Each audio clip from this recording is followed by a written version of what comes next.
할렐루야, 좋은 아침입니다. 오늘은 에베소서 2장 1절에서부터 9절까지의 말씀을 통해서 은혜를 잊는 순간 무서워지는 교회라는 제목을 가지고 함께 말씀의 은혜를 나누기를 원합니다. 여러분은 구원의 확신이 있습니까? 라는 질문. 아마 오랫동안 신앙생활을 하신 분이라면 이러한 질문은 참 한 번 이상은 다 들어보셨겠죠. 당신에게 구원의 확신이 있습니까? 오늘 죽어도 천국 가실 수 있는 것을 확신하십니까? 예수님을 구주로 영접하셨습니까? 한국교회는 오랫동안 이 구원의 확신에 대해서 굉장히 중요하게 가르쳐 왔습니다. 물론 구원의 확신 중요하죠. 우리가 예수 그리스도를 믿고 또 하나님의 자녀가 되었다는 것, 그리고 그것을 그리스도 안에서 영원한 생명을 얻었다는 것으로 우리가 고백하는 것은 신앙생활에 있어서 굉장히 중요한 가치고 기초라고 말할 수 있습니다. 그런데 오늘 저는 조금 다른 질문을 여러분들에게 드리고 싶습니다.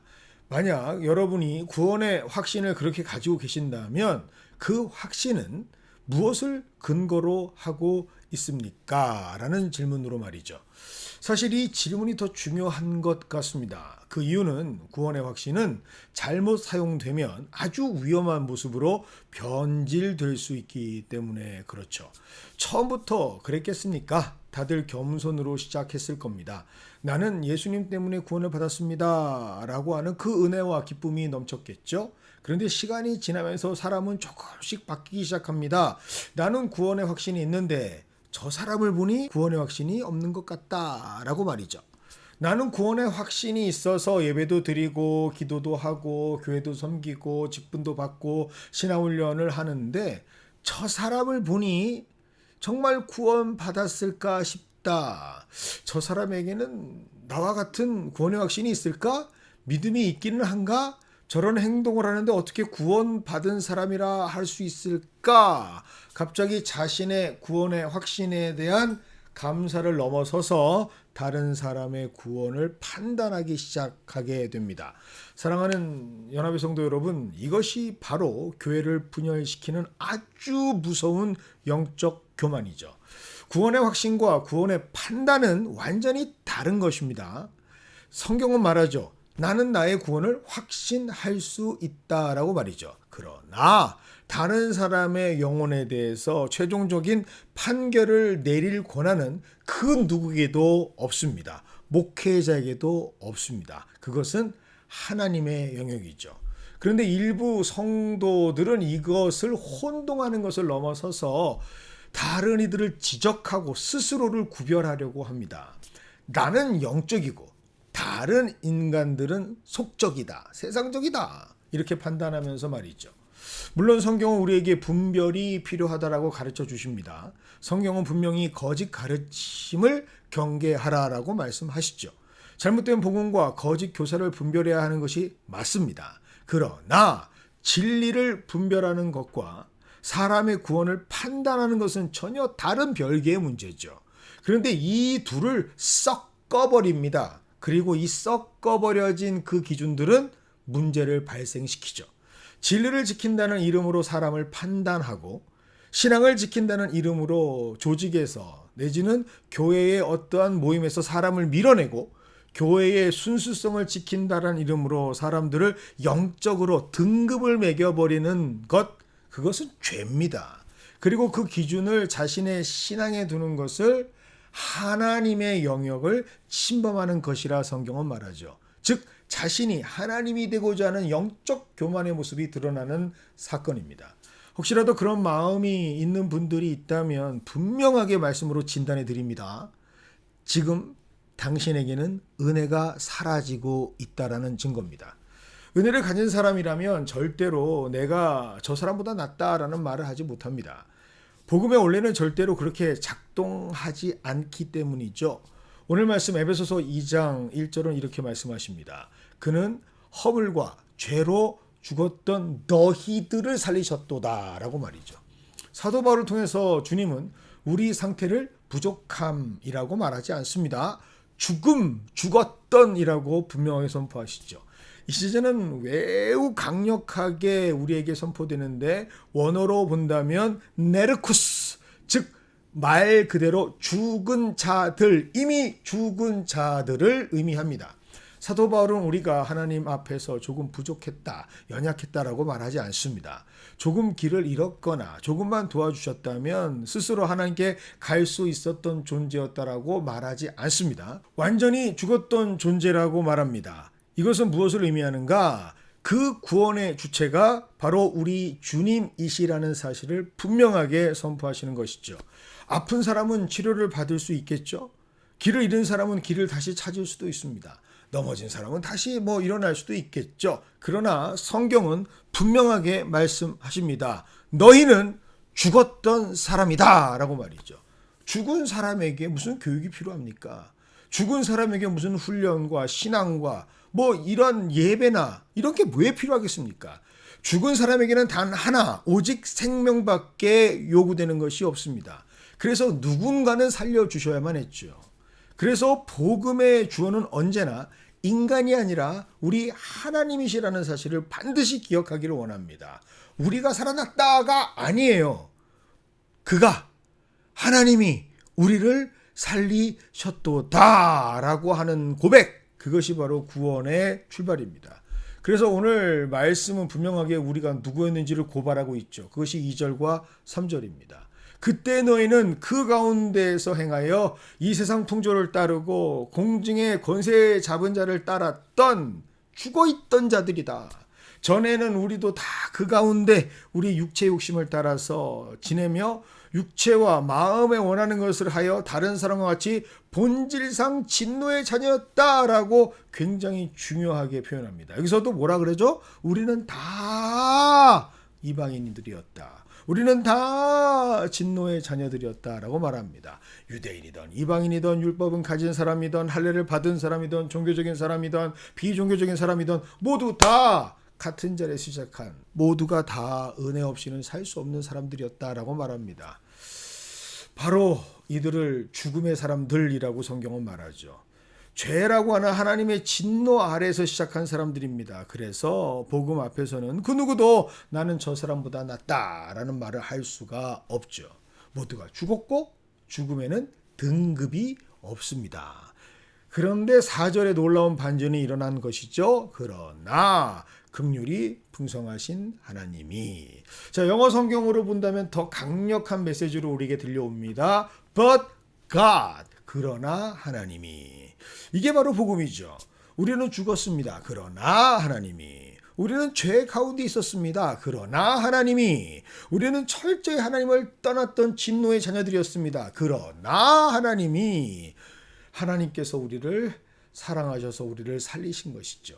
그래서 우리는 우리 인생 가운데 가장 중요한 복음이 그러나 하나님이라는 말씀입니다.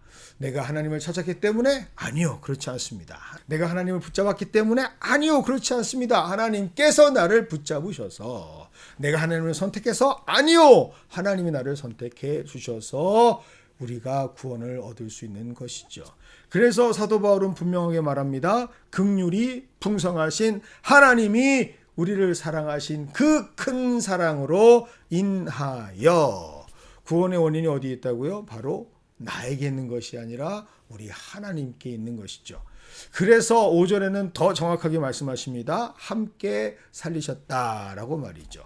구원의 주도권은 하나님께 있습니다. 그리고 그 하나님께서 누구와? 예수 그리스도와 함께 그 일을 행하셨습니다. 이것은 철저하게 우리는 어떤 가능성도 없었던 존재들, 그 어떤 가능성도 배제하시고 차단하시는 죄인은 은혜로만 구원을 받을 수 있다는 것을 말씀하시는 것이죠. 계속해서 반복하지만 무엇을 은혜라고 말하는가? 그것은 받을 자격이 전혀 없는데 받게 된 것, 주어진 것이 바로 은혜라는 것을 말씀하십니다. 만약 자격이 있어서 받았더라면 성경은 은혜 대신에 분명하게 보상이라고 기록했을 겁니다.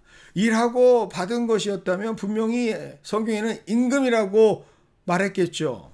돈을 내고 받았다면 그것을 분명하게 구매라고 기록했을 것입니다. 그러나 아무 대가 없이 받았기에 성경은 그것을 은혜 그리고 선물이라고 기록합니다.